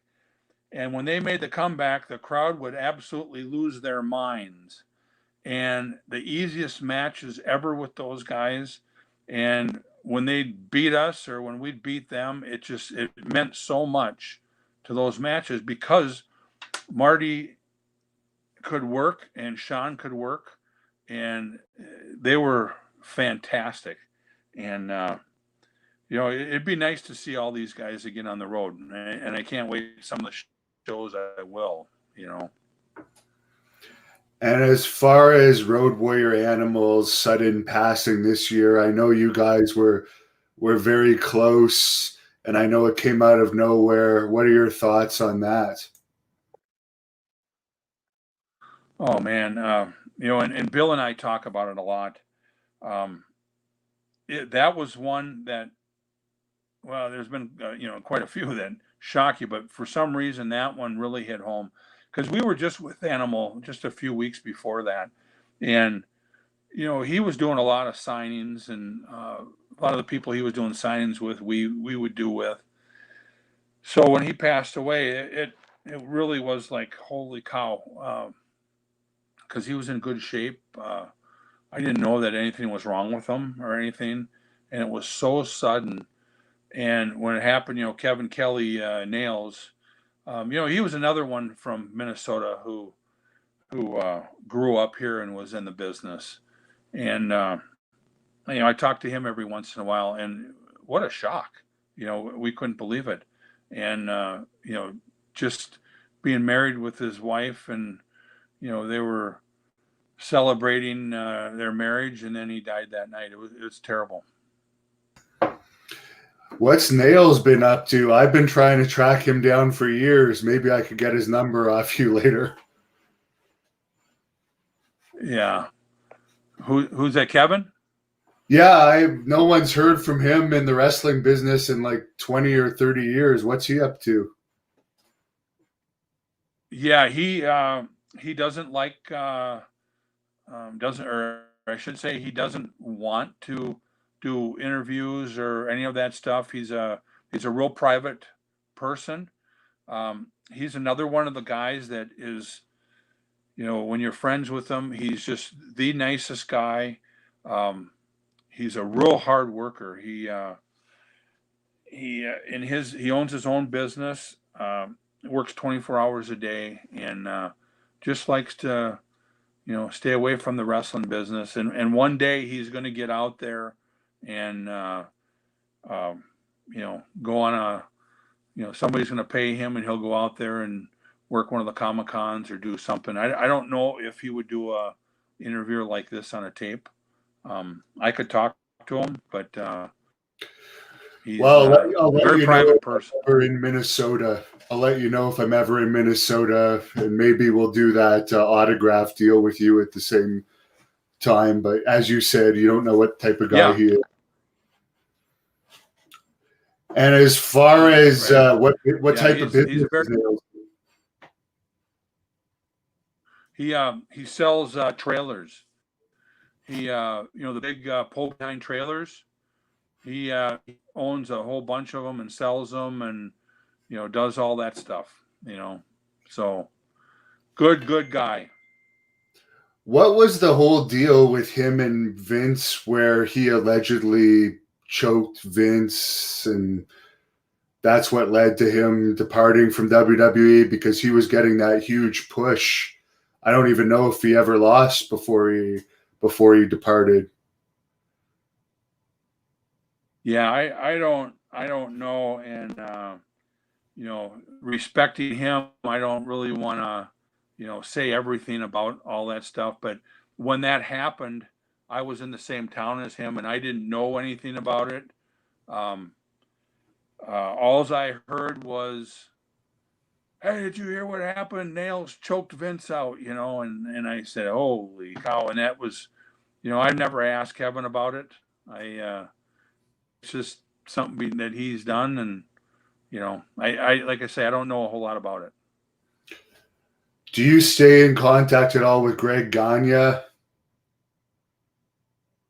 Yeah, I just talked to Greg not too long ago. We don't talk all the time, but yeah, Greg's a great guy. He called me probably, I'd say probably about 4 months ago or so, and asked me if I wanted to, do a few things with him, and I told him yes. So yeah, Greg's a great guy, and he's here in Minnesota, and he does a few personal appearances in different places. So he's pretty much retired now, I would assume.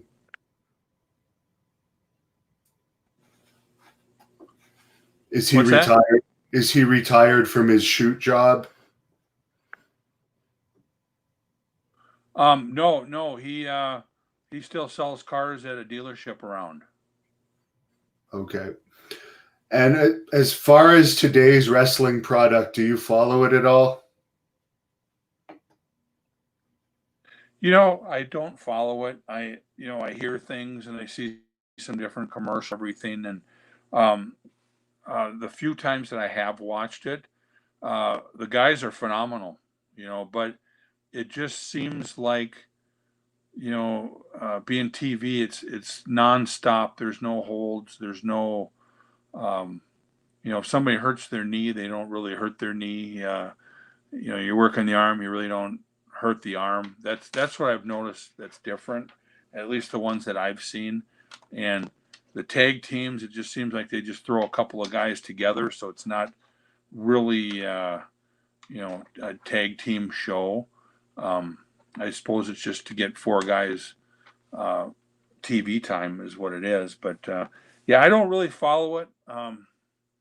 But from what I hear, the guys are incredible athletes. What would you do to bring wrestling back to the popularity where it was in, let's say, the late 80s or the late 90s? It hasn't had a boom like that in about 20 years. You've been around for decades. What are a couple suggestions you might have for promoters out here that might be watching? Um, I think what wrestling always boils down to is wrestling. If you can get back to the old school of wrestling where you have a match that tells a story, but with nowadays where you got to speed the match up a little bit, um, that's the way that you're going to have a territory go again. I think all the interviews that you have during a wrestling show um, is too much. I think when it all boils down to is the story's got to be in the matches, and I think if there was going to be a TV show and you had the old school wrestling with the athletes that you have now, and you can tell a story and have the announcer tell the story, I think that's what's going to have another territory. And if the WWE is not going to run towns anymore, if there's another television show out there where the matches are in the towns, and it doesn't have to be 20,000 seat buildings, 1,000, 2, 3,000 seat buildings, I think that with a good TV show and good talent on there, you're going to sell those places out as long as you got good angles and you're not charging $1 million a person to come in there. And I think the way the WWF used to do it, when we ran the shows, we would fly into Chicago, so the whole crew would fly into Chicago, and you had that cost of all the plane tickets going there. Well, you would wrestle in towns that were less than 200 miles from that place. So say you would wrestle in Detroit, then that night you'd drive back to Chicago.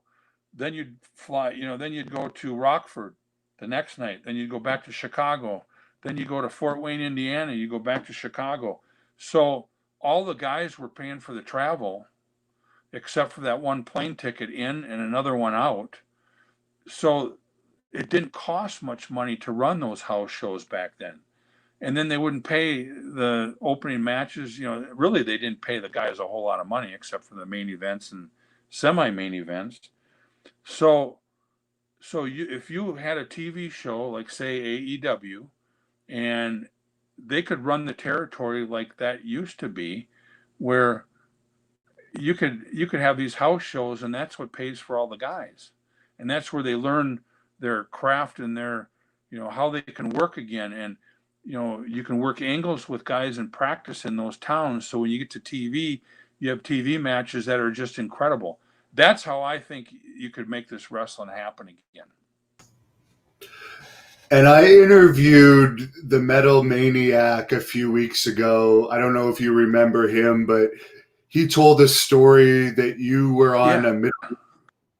You were on a Middle East trip with him that ended up being a nightmare. Do you recall that trip at all? Oh yeah, I remember that trip. Yeah. Um, we ended up going to Beirut, and we had we were supposed to have a few matches, and and make some pretty good money. But we ended up getting paid half the money, and we stayed in a hotel where there was a hole in the wall from a bomb that went off not too long ago. And I can remember it was him and me, Jimmy Snuka. Who else was there?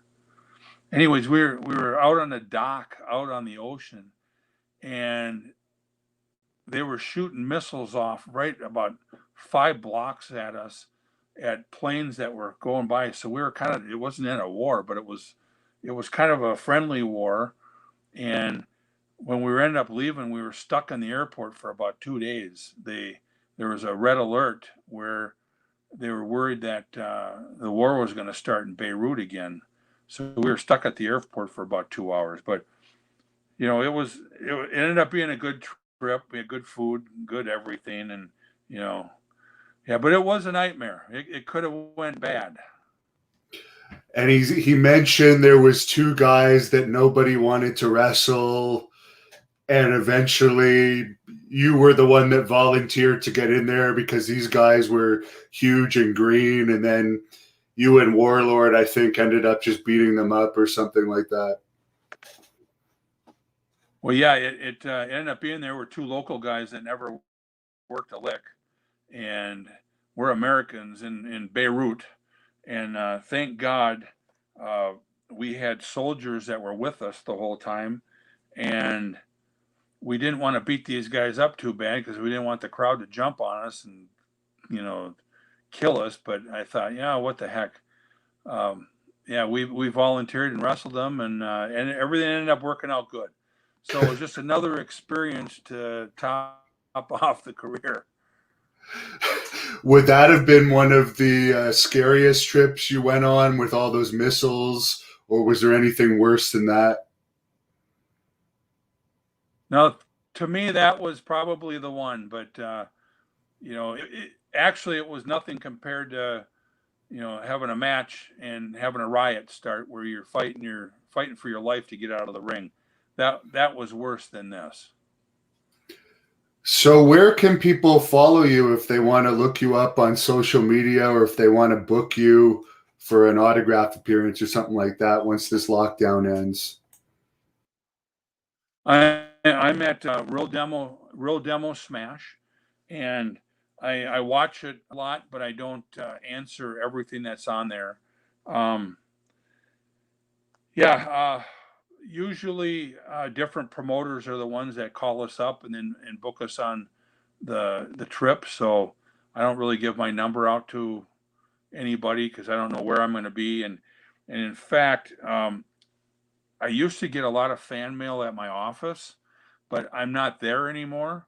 So whoever sends that fan mail out, I may not get that. It might end up going back, or the post office might have it at their place, because I know the new owners haven't been getting any of it. So all of a sudden it stops. So I don't know if it's being returned, because some people used to send a lot of pictures and then I'd sign them and send them back. But don't do that anymore, because I don't know where it's going to be. And you can't send it to my house here either, because I'm moving out of here and moving to a new place. So really, if you can just look us up when we're coming to the town and come and see us at some of the signings, that would be the way to go. But yeah, at Real Demo Smash if for bookings. And finally, how's Bill doing these days? Pardon me? How's Bill doing these days? Oh, Bill's doing fantastic. Bill is actually, he works 3 days a week at the school. He teaches, and he actually set up the program that he teaches. So he's at the end of his teaching career at the place where he's at. So when he created this program for these kids, he goes in there and he can kind of come and go as he pleases, and he's just a great guy wanting to still do this. And every time I see him, I say, Bill, when are you going to quit? Oh, it'll be the end of this year. And he's been saying that for 10 years. But yeah, Bill is doing really good, very healthy, spends a lot of time with the family and grandkids. Well, I really appreciate you taking the time to do both the part 1 and part 2 of this. I hope to see you in person down the road once things open up a little bit more, and maybe do one of these online autograph sessions down the road. But is there anything you want to say here? I'll let you wrap it up with the fans. Yeah, I just want to say, thank you for having me on, and thank all the fans and everything, for following the Demolition. Like I said, I've been the luckiest guy in the world. I'm very thankful for everything. I just hope to see everybody at some of the shows, because what's nice now is we can actually sit down and talk to you, and carry on a conversation. When we were wrestling, and we couldn't do any of that, so it's nice to travel around and do all that stuff. So thank you, appreciate it. Thank you for watching the Hannibal TV. Please like this video if you